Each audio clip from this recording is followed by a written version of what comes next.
Seeja டாக்ஸ்ல Tamil podcast உங்களை இந்த ஆழமான விவாதத்துக்கு வரவேற்கிறது. வீட்டிலிருந்தபடியே வரிச்சட்ட வழக்குகளை கேட்டு மகிழுங்கள்.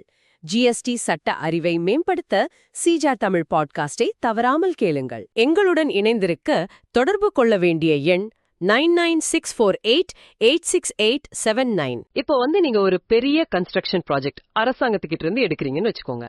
எல்லாம் பெர்ஃபெக்ட்டா போயிட்டு இருக்கு. ஆனா பாதி வேலையில திடீர்னு கவர்மெண்ட் ஜிஎஸ்டி ரேட்டை ஏத்திடுறாங்க. நீங்க போய் சார் ரேட் ஏறிடுச்சு கொஞ்சம் அட்ஜஸ்ட் பண்ணிக்கங்கன்னு கேட்டா உடனே கான்ட்ராக்ட்ல சைன் பண்ணிருக்கல நீயே கட்டிக்கோன்னு சொல்லி அந்த நஷ்டத்தை உங்க தலையிலே கட்டினா எப்படி இருக்கும்? அது ரொம்ப அன்ஃபேரா இருக்கும், ரைட்? இன்னைக்கு நாம பார்க்க போற கேஸ் இதுதான்.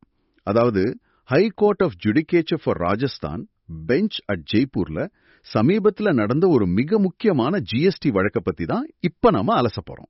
ஓகே, இதுல என்ன ஆச்சு? ஒரு ஸ்டேட் கார்ப்பரேஷனுக்கும் கான்ட்ராக்டருக்கும் நடந்த ஃபைட்டா இது? ஆமாதான். இந்த வழக்கோட கோர் இஷ்யூ ரொம்ப பிராக்டிக்கலானது. ஒர்க் ஆர்டர் கொடுக்கும்போது பாத்தீங்கன்னா ஜிஎஸ்டி 12% இருந்தது. ஆனா கன்ஸ்ட்ரக்ஷன் நடந்துட்டு இருக்கும் போதே ஜிஎஸ்டி 18% ஹைக் ஆயிடுச்சு. ஃபண்ட் வேணும்னு கேக்குறாரு. ஆனா அந்த ஸ்டேட் கார்ப்பரேஷன் அவங்க போட்ட கான்ட்ராக்ட்ல இருக்கிற கிளாஸ் 45.1 சுட்டி காட்டுறாங்க. ஓ, கிளாஸ் 45.1 படி எந்த டாக்ஸ் மாறினாலும் கான்ட்ராக்டர் தான் பொறுப்பு, நாங்க ரீஃபண்ட் தர மாட்டோம் அப்படின்னு சொல்லிட்டாங்களா? எக்ஸாக்ட்லி, ஸ்ட்ரிக்ட்டா சொல்லிட்டாங்க. ஒரு நிமிஷம், நானே இப்போ ஒரு டெவில்ஸ் அட்வொகேட்டா கேக்குறேன். கான்ட்ராக்ட்ல கிளியரா கிளாஸ் 45.1 படி கான்ட்ராக்டர் பேஸ் ஆல் டாக்ஸ் சேஞ்சஸ்னு இருக்கு. அதுல கான்ட்ராக்டர் முழு மனசோட சைனும் பண்ணிருக்காரு. Legally he is bound by it, இல்லையா? எப்படி பார்த்தாலும் a contract is a contract, you know. நாமே ஒரு வீடு கட்ட கான்ட்ராக்ட் பேசி வேலைய ஆரம்பிச்ச பிறகு திடீர்னு சட்டம் மாறி செங்கல் விலையோ இல்ல டாக்ஸோ ஏறிடுச்சுன்னா சார் நீங்க தான் எக்ஸ்ட்ரா கட்டணும்னு கான்ட்ராக்டர் கேட்டா நாம ஒத்துப்போமா? கண்டிப்பா மாட்டோம். அதே மாதிரி தானே இங்கேயும் கவர்மெண்ட் பின்னாடி ஏதோ சட்டம் மாத்துனாங்கிறதுக்காக கான்ட்ராக்டை மீறி என்ன காப்பாத்துங்கன்னு கேக்குறது எந்த விதத்துல நியாயம்? நீங்க கேக்குறது அப்சல்யூட்லி வேலிட் பாயிண்ட். பிரைவேட் பார்ட்டிஸ்குள்ள நடக்கிற ஒரு நார்மல் கான்ட்ராக்டா இருந்தா நீங்க சொல்றது 100% உண்மை. ஐ மீன் கான்ட்ராக்ட் இஸ் கிங். ஆனா இங்க ஆப்போசிட் சைடுல இருக்கிறது ஒரு government entity. Okay, public contract. ஆமா, இங்கதான் நாம பப்ளிக் லாவுக்கும் பிரைவேட் கான்ட்ராக்டுக்கும் உள்ள வித்தியாசத்தை புரிஞ்சுக்கணும். இங்கதான் ஃபைனான்ஸ் டிபார்ட்மெண்ட் வெளியிட்ட ஒரு முக்கியமான சர்க்குலர் உள்ள வருது. அதுதான் கிளாஸ் 36E. அந்த சர்க்குலர்ல என்ன இருக்கு? இந்த ஸ்டாட்யூட்டரி சர்க்குலர் ரொம்ப தெளிவா என்ன சொல்லுதுன்னா, டாக்ஸ் ரேட்ஸ் மிட் ப்ராஜெக்ட்ல அரசாங்கத்தாலே மாத்தப்படும் போது அதற்கேற்ப கான்ட்ராக்ட் பிரைஸ ஈக்விட்டபிளாக அட்ஜஸ்ட் செய்யணும்னு சொல்லுது. அதாவது நியாயமான முறையில. ஏன்னா அரசாங்கமே வரியை ஏத்திட்டு அரசாங்கமே அந்த சுமைய கான்ட்ராக்டர் தலையில கட்டுறது அன்ஃபேர் அப்படின்னு சொல்றாங்க. எக்ஸாக்ட்லி. ஓஹோ, அப்போ கவர்மெண்டோட சர்க்குலரே கான்ட்ராக்டாக்கு சப்போர்ட்டா தான் இருந்திருக்கு. அப்புறம் ஏன் அந்த ஸ்டேட் கார்ப்பரேஷன் ரீஃபண்ட் தர மறுத்தாங்க? ஐ மீன் அவங்க கவர்மெண்டோட ஒரு அங்கம் தானே. அங்கதான் அவங்க ஒரு டெக்னிக்கல் லீகல் லூப் ஹோலை யூஸ் பண்ண ட்ரை பண்ணாங்க. நாங்க ஒரு இண்டிபெண்டன்ட் லீகல் என்டிட்டி, எங்களுக்கு அந்த ஃபைனான்ஸ் டிபார்ட்மெண்ட் சர்க்குலர் பொருந்தாதுன்னு வாதிட்டாங்க. Wait, what? ஆமா, அது மட்டும் இல்லாம இது கான்ட்ராக்ட் சம்பந்தப்பட்ட டிஸ்பியூட். ஒரு பிரைவேட் கான்ட்ராக்ட் என்ஃபோர்ஸ் பண்ண நேரா ஹைகோர்ட்ல போய் ரிட் பெட்டிஷன் எல்லாம் ஃபைல் பண்ண முடியாதுன்னு சொன்னாங்க. ஒரு நிமிஷம், எனக்கு இங்க கொஞ்சம் கிளியரா எக்ஸ்பிளைன் பண்ணுங்க. இந்த ரிட் பெட்டிஷன் மெயின்டெனபிள் ஆகாதுன்னு சொல்றாங்களே, அதோட பேக்ரவுண்ட் என்ன?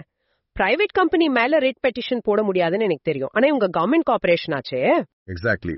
இங்கதான் high court of judicature for Rajasthan ரொம்ப தெளிவான ஒரு லீகல் பிரின்சிபலை எஸ்டாப்ளிஷ் பண்ணாங்க. அதாவது கான்ஸ்டிடியூஷன்ல இருக்கிற ஆர்டிகிள் 12. சிம்பிளா சொல்லணும்னா, ஒரு பிரைவேட் கம்பெனிய நீங்க அடிப்படை உரிமைகளுக்காக ஹைகோர்ட்ல நேரா கேள்வி கேட்க முடியாது.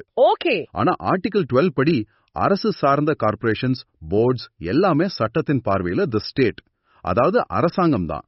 சோ ஒரு அரசு அமைப்பு ஆர்பிட்ரரியா, அதாவது தன்னிச்சையா ஒரு தப்பான முடிவு எடுத்தா டெஃபினட்டா அவங்க மேல ரிட் பெட்டிஷன் ஃபைல் பண்ண முடியும்னு கோர்ட் ஆணித்தரமா சொல்லிட்டாங்க. சூப்பர். அப்போ இந்த ஆர்டிகிள் 12 அப்படிங்கிறது நாங்க தனி கம்பெனி எங்களை ஒன்னும் பண்ண முடியாதுன்னு தப்பிக்க நினைக்கிற கவர்மெண்ட் கார்ப்பரேஷன்ஸ லாக் பண்ற ஒரு மாஸ்டர் கீ மாதிரி, ரைட்? லீகல் டெக்னிகாலிட்டிஸ தாண்டி அடிப்படை நியாயத்தை நிலைநாட்டுற மெக்கானிசம். எக்ஸாக்ட்லி. அது மட்டும் இல்ல, கோர்ட் இன்னொரு முக்கியமான விஷயத்தையும் பாயிண்ட் அவுட் பண்ணாங்க. கான்ஸ்டிடியூஷன்ல இருக்கிற ஆர்டிகிள் 14, அதாவது ரைட் டு ஈக்வாலிட்டி. அது எப்படி இங்க அப்ளை ஆகுது? இதே 12 to 18% ஜிஎஸ்டி ஹைக் ஆனப்போ ஹவுசிங் போர்டு போன்ற மற்ற அரசு துறைகள் எல்லாமே அந்த 6% ரீஃபண்ட கான்ட்ராக்டர்ஸ்க்கு கொடுத்திருக்காங்க. மத்த டிபார்ட்மெண்ட்ஸ் எல்லாம் பெனிஃபிஷியல் சர்க்குலரை ஃபாலோ பண்ணி ரீஃபண்ட் கொடுக்கும்போது இந்த ஸ்டேட் கார்ப்பரேஷன் மட்டும் கான்ட்ராக்ட் கிளாஸ காரணம் காட்டி ரீஃபண்ட் தர மறுப்பது ஆர்டிகிள் 14க்கு எதிரானது. This is huge. அப்போ இது கிளியர் டிஸ்கிரிமினேஷன் அண்ட் ஆர்பிட்ரரி ஆக்ஷன்னு கோர்ட் சொல்லிட்டாங்களா? ஆமா, அதனால அந்த 6% ரீஃபண்ட வட்டியுடன் திருப்பி தர கோர்ட் அதிரடியாக உத்தரவிட்டது. வாவ்! அப்போ ஒரு ஸ்ட்ரிக்ட் கான்ட்ராக்ட் கிளாஸை விட கவர்மெண்டோட பெனிஃபிஷியல் சர்க்குலர்ஸ்க்கு தான் பவர் அதிகமா? ஐ மீன், கான்ட்ராக்ட்ல ஸ்ட்ரிக்ட் கண்டிஷன் இருந்தாலும் கவர்மெண்டோட ஆர்டர்ஸ்க்கு தான் பிரையாரிட்டி கொடுக்கணும்னு சொல்றீங்க. ஆமா, ஒரு சிட்டிசனுக்கு நஷ்டம் ஏற்படுத்தி கவர்மெண்ட் அன்ஜஸ்டா என்ரிச் ஆகக்கூடாதுங்கிறது தான் இதோட கோர் லாஜிக். அரசு அமைப்புகளோட ஆர்பிட்ரரி ஆக்ஷனுக்கு எதிராக ரிட் பெட்டிஷன் மெயின்டெனபிள் ஆகும். நீங்க ஒரு கான்ட்ராக்டராகவோ இல்ல டாக்ஸ் ப்ரொஃபஷனலாகவோ இருந்து நாளைக்கு ஒரு கவர்மெண்ட் ப்ராஜெக்ட்ல இன்வால்வ் ஆகுறீங்கன்னா இந்த கேஸ் உங்களுக்கு ஒரு மிகப்பெரிய ஐ ஓபனா. டாக்ஸ் ப்ரொஃபஷனல்ஸ் கவனிக்கவும், கவர்மெண்ட் கான்ட்ராக்டுகளில் மிட் ப்ராஜெக்ட்ல ஜிஎஸ்டி ரேட் மாறினால் ஸ்ட்ரிக்ட் கான்ட்ராக்ட் கிளாஸுகளை விட பெனிஃபிஷியல் கவர்மெண்ட் சர்க்குலர்ஸ்க்கு தான் சட்டப்படி முன்னுரிமை அதிகம். அதனால் ஆர்பிட்ரரி டினையல் நடந்தால் தயங்காமல் ரிட் பெட்டிஷன் மூலம் ரீஃபண்டை கிளைம் செய்யுங்கள். இது சீஜா டாக்ஸ்லா தமிழ் பாட்காஸ்ட், உங்கள் GST legal learning partner. GST சட்டம் பேசும் உங்கள் தோழன் எங்களுடன் இணைந்திருக்க தொடர்பு கொள்ள வேண்டிய எண் 9964886879.